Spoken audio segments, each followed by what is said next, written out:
16 friends, and all the women had graduated from high school with me many years ago. Many years ago.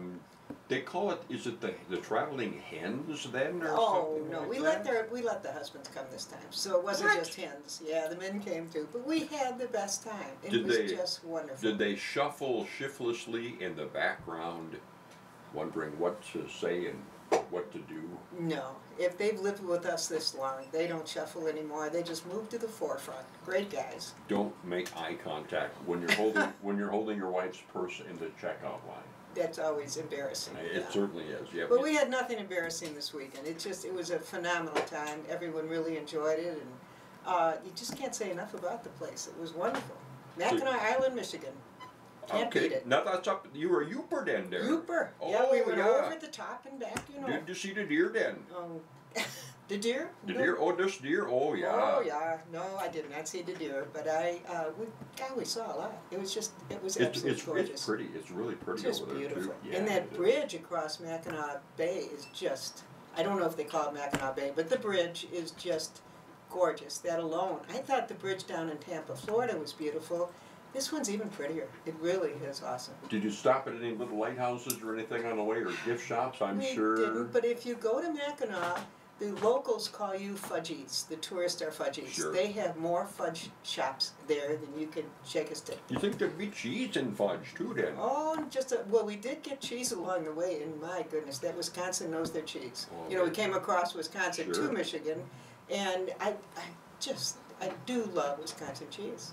I don't want to knock South Dakota cheese. We have wonderful cheese right here, but whoa, we really hit some good stuff. in Variety is the Wisconsin. spice of life. There you go. Know, so it's There you always go. good. Well, it's kind of nice to have you back home. It's always nice to travel, and I'm sure you had a really nice visit with your gal pals. But have you noticed, Joan, as you get older, it's sad because people, maybe one of your friends or their husband may pass away. And Yeah, you know, at this age, all we talk about is who's missing. You know, it's very sad. No, we had, he there's passed a away. few- When did that happen? Yeah, I know. It's so sad. Tell It the really truth. is. Truth or dare time. Ready? I'm ready. You check the obituaries every day. That was my mother's page every day. I do that She too. did that her whole life. Well- Ed checks them for me. He really checks And then them. he'll say, hey, guess what? So-and-so passed away. So passed away. Yeah. I do that too. It's just my way of trying to keep track of, for me anyway, it's most of the parents of my friends and classmates whose names you will see. Right. But occasionally. Someone there'll your be- age. Yeah, there'll be someone that passed away suddenly, and those are the ones that really knock you for a loop. It's like, wow, that person How was could that 2 happen? years younger than me. Yeah. When I look at the death notices, I do look at the year they were born, and more, they're all younger than me, which is scaring the daylights out of me. I know, yeah, I know, that's exactly right. And my parents too, that since they don't subscribe to the Lemoore Chronicle, will call me and they'll say, has anybody died lately? So I don't know, I you feel gotta like watch a it. harbinger of bad Well, luck. we should be talking happy talk. You know We who should. just showed up? Just a minute or two late. Oh, gosh. The Should we star start of the show. Should we be official? You want to run a little music? And I'll No, go? don't be official. Don't be official. Let me Just explain. like Dr. Holmes here. Can I explain what happened? You may. So I'm trying to write an essay on sexual wellness and relations at any age for a show that's coming up in a week. Say no more. And I lost my, where am I? I mean, you know, I Bob's looked. eyes are just, thought it was yeah, we got 8:30. it. Uh-huh. Yeah. Yeah. Let me ask you this. Yes. Joni working today? Yeah, Joni called me and she said, "Are you losing it? What are you doing?" And I thought it was 8:30, and it said to me, Oh, "It's it- 9:30." What? Oh, I you lost lost an an hour You in know, I writing. do that when I get to the computer. And you know what I just discovered? What's My that? computer has a little thing on the clock. It will announce the time every hour, every half hour, every 15 minutes. So I set it for 15 minutes. Because I would plan to meet my friends. We often have coffee at 3. Yeah. I'm sitting at the computer. Oh, hell, it's after 3. It's after 3. What But happened? now, I got that time going, so I hear it. So you and can hear it and I'm you more can- timely. Maybe you need to put a timer on your So something. I'm really sorry that I'm. Well, that's okay.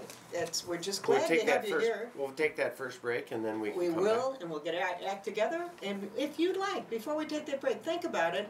This looks like a day we can talk about a lot of subjects. Give us a call if you have a question of Dr. Holmes. Please. Any question of a medical nature. Call us. 692-1430. We'll be back right after these words.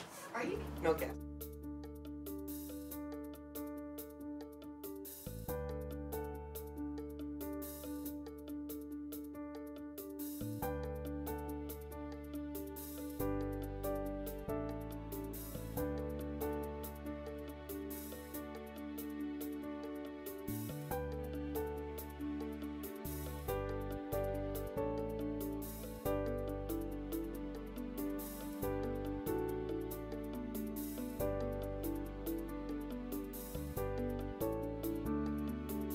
Listening today, Dr. Holmes and I are in the studio Dr. Holmes ready to answer your questions. I really just ask him. I'm not very good at answering. I was going to do another non-medical comment about Al Hughton's experimental sailboat that he's now has a patent, for which he has a patent. An experimental Didn't sailboat. you read the Brookings Register, was it this week? Last Friday, Somehow maybe? I missed it. Yeah. There's a picture of, I don't think it's Al, I think it's his kid Someone in the with sailboat. his, what is experimental about a sailboat? You put a sail on, you go. Oh, Right. no, it's, No? He's There's more taken, to it. he's taken two, it's a catamaran kind of a it's a setup. catamaran, but his pontoons are basically, what do you do when you're riding the surf? They're surfboards, basically. Surfboards. And he has put the single person who is the rider in front of the mast, and he's That's balanced. unusual. Yes, it is, and he controls with his feet, and it's just so interesting to see. Have you him. been on it? Have you No. read it? I he's still working out the bugs and so on Okay. and so forth. But it's just, I mean, every year. I mean, Al's been Lake Ponset Sailing Academy member for 2-3 years now, and every year, a couple times of the Wednesday afternoons, we see Al out there on his Experimental. and every year it's different. He's changed this. He's designed a new thing. He's Mr. Inventor. He must be. Now, Very interesting man. they are surfboards. And then. Well, no, now they're not. I mean, no, he's evolved. He started with surfboards and now he's working on something Yeah. else. So he knows how to work with fiberglass and It's all those fascinating. different things. So I mean, it's the medical related is that I predict he will never ever be bored. The man is not a person whose brain, says, okay, now I'm going to rest. I mean, he's Constantly just going. constantly creating new things. Is he a retired gentleman? I No, don't know. no, he's the head of our BEDC or whatever is that. What is that? Oh, that, okay. Brookings area I should BA. have known that. All right. Whatever It's it is. EDG. Yeah. So Economic Development Corporation. Economic Development And- Corporation for Brookings. And So he should be proud because we're economically developed. I mean, we're doing a lot of good things economically. he's a big part of it. He's Yes. a real plus for our community. Absolutely. You can put wheels on that too and go on the roads. That's next. Yeah, I'm sure that is. On a So when- sailboard? Yeah, so when I was a kid growing up, so we had a sailboat, right? We had and I'm 8, 9, 10. So I think I'm 9 years of age. We had been sailing that previous summer. And my dad had helped me. Our dream was to always do the soapbox derby, to build a deal. Well, you have to order a kit, and they cost a lot of money for the wheels and all that stuff. And so he just went down to the hardware store and got some wheels, and designed a couple of things for your feet to control the direction of it, and made a little go-kart without the chassis and all that for me to mess around with. So I decided that I wanted to put a sail on it. So I put a sail on this your- little go-kart. Okay, but the And- go-kart, you always think of a motor. There's no motor. No motor. No motor, No, okay. it was one that we put kids in and we Soapbox. It was a dragged soapbox. kids around on it. We had some kind of rope on the front that Sure. you could pull. And little kids were happy about it, and I was, that type of thing. So I got a mast made of, it was a metal pipe, so it was heavier than hell. Dangerous because it was too heavy. And then I got a sheet. I tore my mother. Your mother was thrilled. My mother was happy that I found a sheet that she didn't really care about, and That's so I good. made a sheet with a boom, and then I had a main sheet to hold the boom in, And I made it actually a two-prong deal. So I had a upper boom, so you can see how that sail looked with an upper boom and a lower boom, All and of it this worked. on a soapbox, and it worked. And it worked. The wind picked it up. Of course, you were in South Dakota, perfect place. It went for too fast sailing. sometimes, and therefore it was a little bit more dangerous than it needed to be, and it was a little tippy because it was heavy. The mast was heavy, but what else you make a mast out of? How old were you when you were doing this? 12? 9, 10. 9, 10? Dangerous, man. Yeah. But you had fun. Yes, and I've never messed with a wheeled sailboat since, or even a nice boat, but I've been tempted. But you know, you've got to have just the right Well, weather you did for a nice it. boat. But I And did kids it. had fun with it. We had great fun. Did you ever go flying off of it, though? Oh yeah, I 'Cause it tipped was too over. fast? Yeah, Yeah. I tipped over, went too fast. You know, I found that you could drive into the grass to slow you down. That would work. Yeah. People used to do that on roller skates. Yes. When roller skates got too fast. Do you remember the clip-on roller skates? Yes, I do. I loved those. Those were great fun. They were cool. And dangerous. Kids look at them now like, whatever. No, they've got rollerblades, and those are dangerous. You know, you can fall and hurt yourself. And that's our lesson for the day. Wear knee pads and helmets when you're rollerblading. Absolutely. Take a break. We needed a lesson for the day. You know what? We're going to take a break. We really will talk about medicine when we come back. We'll be back right after these words. Clear.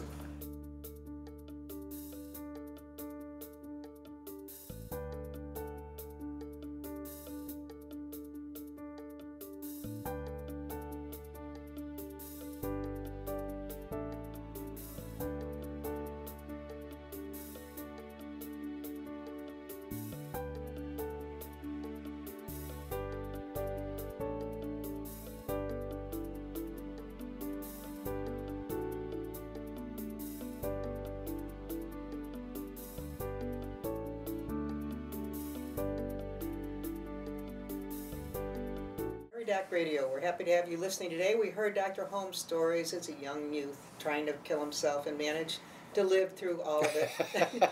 Talking about, that's a terrible way to bring in the topic, but tomorrow night you are going to be talking about suicide on your television program, On Right. Call with the Prairie Doc. You'll be discussing suicide. Suicide is just a tough thing to talk about, but what we need to know is it really touches so many people. In the United States, there were more than 41,000 deaths by suicide in just one recent year. The second leading cause of death among 15 to 34-year-olds is suicide. So I think it's good that you are discussing it tomorrow night on your program. There is a suicide awareness walk that's coming up September the 12th from 8 to 12. Starting in Pioneer Park Bandshell and traveling 6th Street to Main Avenue down 8th Street South and ending at High V. So you walk from the Bandshell in Pioneer Park to High V. It starts at 8 a.m. September the 12th, and I think that's an It's this appropriate. Saturday, isn't it? Yeah. Saturday. So we're timing it. It's just part of the making reason. people aware. Part of the reason that we are talking about suicide is because it's Suicide Awareness Month. And we have tried to correlate some of our shows to the particular topics. One of the things, it's interesting that there's something like 5 times as many suicide attempts by women than by men, and that there are 4 times as many deaths from suicide in men than there are in women. So the women are too successful, thank goodness. It's really the second most leading cause of death for 15 to 24-year-olds, as you mentioned, and so if you look at all deaths, it's the 10th leading cause of death in the United States. When you told me that we were going to have this topic a couple of days ago, I was not excited about it. I don't like talking about sad things, and I mentioned to a couple of friends in the past couple of days, we're going to be talking about suicide. I have not mentioned it to anyone who did not have a personal story of a loss of someone they love. It is unbelievable how many lives suicide does touch. Yeah. And I think it is good that we're aware of it. People don't want to talk about it because it's like mental illness. You don't want to talk about it. It's sad, it's heart-rending, but yet if we do talk about it, and I think people who have survived the loss of a very close family member or close friend recognize unless we talk about it and bring it out in the open. Sort of like mental illness. Mental illness doesn't have the stigma that it would have had 40 years ago. We've talked more about it, there's less stigma involved, and I think if we talk more about suicide, that may occur as well. I know there are suicide clusters that occur, particularly in young people, particularly on the Indian reservation, but it occurs in communities, the community of Pierre, the community of Huron, the community of Arlington in the past. They occur in Brookings. They occur in clusters often. Somebody does it and they go, oh, isn't that, and then they all go and sit around and say, oh, well, it was so meaningful, and then people follow suit. I think it's an urgent issue. You know, though, there's more suicide per capita in the elderly than in the young. It's more successful in the elderly. It occurs more often in the elderly. The biggest, highest risk factor for suicide in the United States is in an elder man who has just lost his spouse. So one of the things that we could and should do is to be aware of when a man loses his spouse, that he is at high risk, and do what you can to support that person. But here's the other thing to say, and I think it's important to realize that people give out their signs of warning, and you can see it coming. And those are the people who need special attention. Sometimes it's high school kids, and the high school kids know it's coming, it's happening, their risk is happening, he's threatened, and yet the parents might not know. So I think we need to encourage our young people in particular, because this group seems to occur out of the blue. You know, you don't have any prediction, and parents don't realize it's a risk that we need to do that kind of a thing. Well, it's important too for the high school and college age kid to know, and even grade school, I guess, but hopefully high school, college age kids, to be aware if a friend tells them they're thinking of suicide, you have to let someone know. Yeah, you cannot keep that. Don't carry that. Promise me you'll never tell anybody, but I'm thinking about suicide. You can say, yes, I promise you, and I give you... Break that promise. Break that promise. Absolutely. Call the parents, call the counselor, call the principal, call somebody to get some help. I think that's it, too. Here's the other thing, that there is a myth about asking a person if they've thought about committing suicide. Would that ever bring them quicker to suicide? And, of course, that's the major principle that we learn in medical school. It never brings them quicker to the risk. It brings it out, and then you can talk about it, and then you can give the support that person feels. So I think it's important to, if you sense that there's something happening, to ask that question. You're never going to cause them to commit suicide by asking them if they've thought about it lately. We just had a caller with a question. We appreciate your question. And this caller would like to know, what can family do for a person who threatens suicide? We've told them to get professional help. What else can be done? And is there a number you can call? And there is. There is the Helpline. What is National Suicide Prevention Hotline. The number is 800-273-8255. If you're a computer person, go online to National Suicide Prevention Hotline. You will find all kinds of resources to help you, and the help is there. I think that's And really, that may so be- so tell me what that number was again, Joan. It's 800-273-8255. And what is the internet site again? National Suicide Prevention Hotline. Even if you Google suicide, I think If there you are Google places you're anything going to close find. to it, you will find good help. I think that if you feel, there are people that are trained to help people who are in risk. One is a physician, another is a counselor. High school has counselors. There are psychologists in our community. Just look up psychologists. You can call the police officers. They are trained. They know connections. They can get you help. You can call, but don't dally. Don't sit on it. And that's not the only number. That one seemed to me to be the most beneficial, because when I pulled it up online, if you don't want to talk to someone, you can chat. They have a online chat. They have a connection with Facebook and Twitter. I mean, everything these young people use. I don't even know all of them, but there's just many, many ways to communicate, not just the telephone. So if you check that out, the National Suicide Prevention Hotline, or just type it up and leave it near your friend or family member who's thinking of it, maybe they'll just do it on their own. Hopefully. So, right. Now, I'm going to bring up a topic that's may irritate some people, but I don't want to irritate anybody. The last thing in the world I want to make is anybody irritated.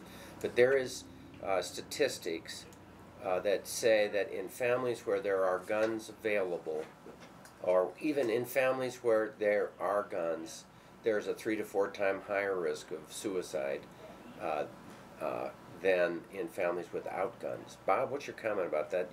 You're a gun lover like I am. I keep them locked up. And I think that's the way it should be. And so the guns should not be easily available. That's the most important point. It's not against guns, it's about safety with guns. Don't you think, though, if a person's mind is set on suicide, there are ropes and razor blades and there's car many other ways. exhaust and just yesterday in Minot, North Dakota, a 16-year-old boy hurled himself off the Burdick Expressway. They have a catwalk across this very busy street. And jumped over. Boom, in heavy traffic. Yeah. So, Well, I mean, that's it's just that the reason that suicide is like 4 times more successful in men than in women is that men use the guns. And I have an impulse. See, it's an impulsive thing. If they thought about it for a while, they'd realize how devastating it is to the family that's left. People don't think about it. I think what they get caught into, as we discussed yesterday, is they feel hopeless. I'm hopeless. This will make everybody easier. They won't have to, deal with me after this, and it'll be easier on everyone. It's not easier on everyone. Oftentimes when people consider suicide, that's what they're thinking. They're going to make life easier for everyone around them because they'll be out of it. And they've caused too much pain to people they care about. That is so wrong. It's so wrong. Yeah. I think about a friend who committed suicide, and he was struggling with, he had some manic depression illness, so that he was on top of the world one moment, and the next he was on the floor. You know what I mean? It was a roller coaster. He didn't have the proper medication,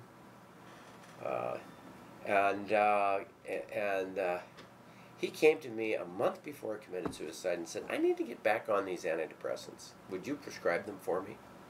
And I said, yeah, let's talk about it. Well, I got to get back to work. Okay, but let's talk about it. I mean, I'm here available. Well, I'll see you. Thank you for the prescription, and I'm fine. I'm just fine. Didn't want to talk about it. And I kept thinking years after, I've thought about it, and I've thought about it, and it was the burden of the family being irritated about this, or everybody needing this from him, or everybody wanting this, or all the responsibility of this or that. If he really was in that spot, he should just gone to be a beachcomber off a Florida coast, sit there, comb the beach, do nothing else, and escape all that. I mean, no one wanted him to be gone like that. Just, go away somewhere and get away from all of the burdens of your daily life.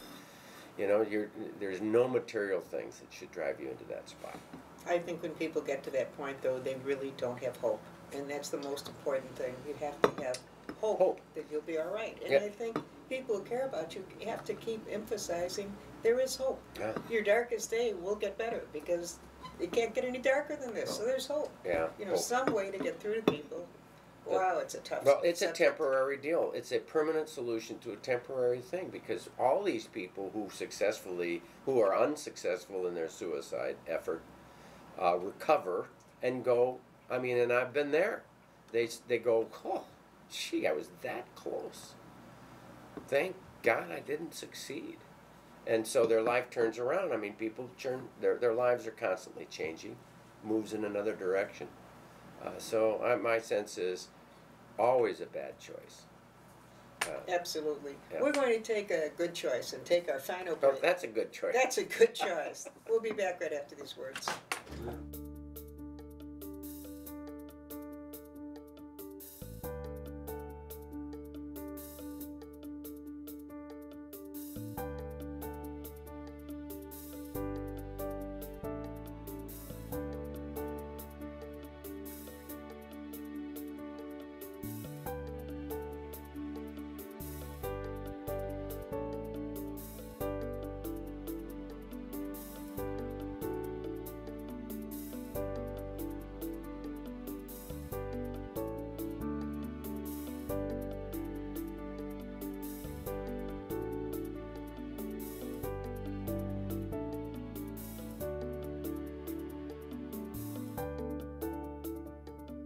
to Prairie Doc Radio. We'd like to keep it light, but it's not easy to keep it light when you're discussing suicide. No, what was your last comment? I don't remember. Before the break was over. You know, my mind is a blank. Rick. No, Okay, you what just did I said, say? how do people... Oh, my thought is, I don't know how people survive losing someone like this without faith. You know, the faith is what kind of sustains you after that loss. I don't know how else you get through it. Yeah, you know, there is the circle, that is one reason, I think, one more reason to belong to a church. You know, we can all disagree with their doctrine, and we can all argue about, well, this is wrong and this could be right, and how hypocritical, and so on and so forth.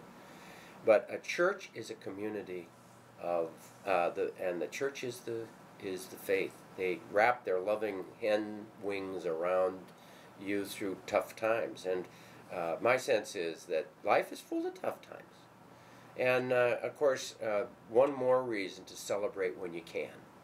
Absolutely. And why I was planning on sailing this evening, by the way, I was going to just tell you that. It's raining right now, but it's going to clear, and there's going to be a nice wind, and there's going to be a 71-degree afternoon, and so I think we need, though, to realize the value of a synagogue or a mosque or a church, you know, where we have a community of faith whose goal is to justice and fairness to people, and compassion. I think that's all churches have that same thing: justice for the group and compassion to the individuals. And I you know, whatever faith you may be, there it is. And I sense that that circle of community is something to get you through this world, and even into the end. Yeah. You know, any tough times you've had, if you don't have your faith to sustain you, wow, you're really on your own. You know, it's just tough. And as you say, a church community means the world to you. It really does. Yeah. Mm-hmm. I know of a particular family who had a huge loss in this manner, and I know that the church has been huge for them. And you know, all I can say is that we need that kind of a thing. Now, I mean, it may well be that your community happens to be a group of 5 people that have coffee on Mondays through Fridays. You know, but community and support is very very real and important. There's a Blue Zone story. You know what the Blue Zones are? Tell me the Blue Zone. There are people. There is a particular group who look at longevity. Where do people live the longest? You can measure longevity because that's a numerical measurement. I mean, you can't measure happiness. Are there. Yeah, you can't measure happiness. You can't measure. There's a lot of things you can't measure. Loss of you know, feelings and so on. You can't measure any of that, but you can measure how long they live, and then they circle those areas with a blue pen or a so pencil. the ones that are longest lived. There are circle certain that area. Circled Okay. blue zones. Okay. I mean, are we in a blue zone, Rick? we are very close to a blue zone. We're close to a blue zone. Okay, I like that. Some of the longest livers in the United States are in this county next to us and around here. This has been circled as a blue zone.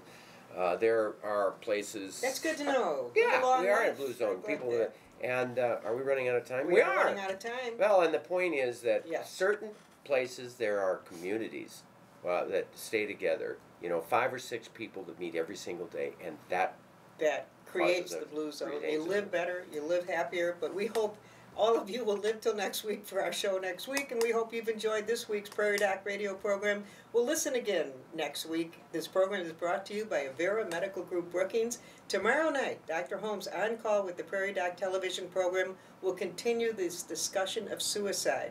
The guests tomorrow night are Dr. Sean Van Gerpen and Dr. Matt Stanley. Both are with the Avera Medical Group University Psychiatry Associates of Sioux Falls. Now that's a long term. And included Sanford and Avera, you know, because of the universities. Okay, very good. Well, thank you, Joan, and thank you, Bob, and stay healthy out there, people.